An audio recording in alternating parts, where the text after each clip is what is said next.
Ay. Yan, hanguin na po natin. Sarap nito mamaya sa kalamansi at toyo. Oh.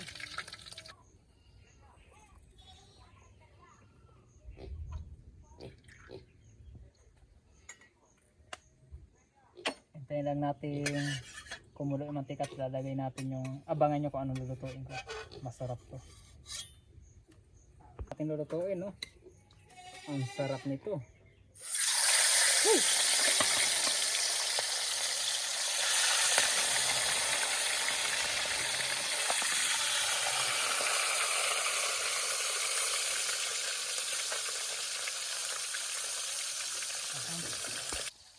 Ayan, habang nagpiprito tayo nung ibang kasamahan nitong isda, mayroon kami dito ng sinabaw.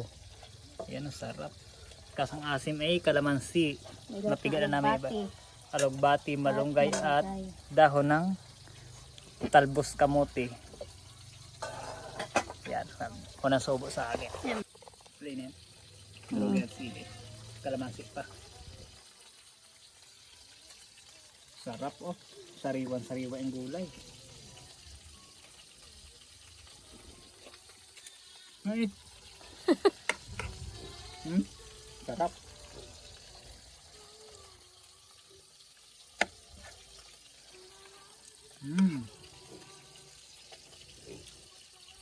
Manamis-namis. Takot kaya mag-ingat tayo sa talsik ng mantika. Ayun na. Hindi pa toasted. Pero mukhang masarap na. Balik tayo sa kain. Kain po tayo.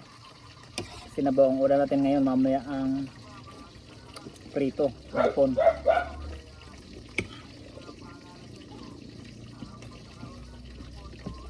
Kanuping.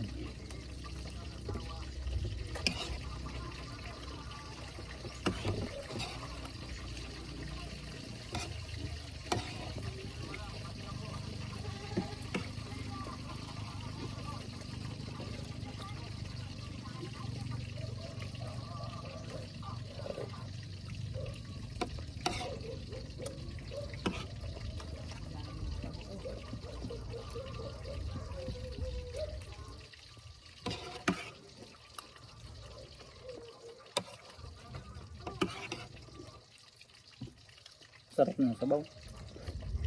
Kasi yung lasa ng isda manamis-namis.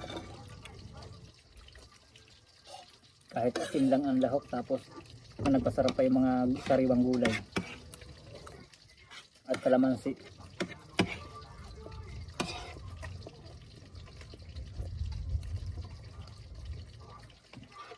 Tingnan siguro 1 minute na eh.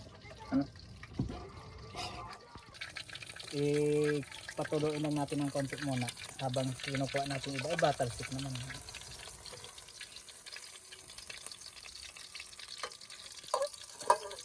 Ayan, sarap ang lutong. May dalawa pa tayong lulutuin.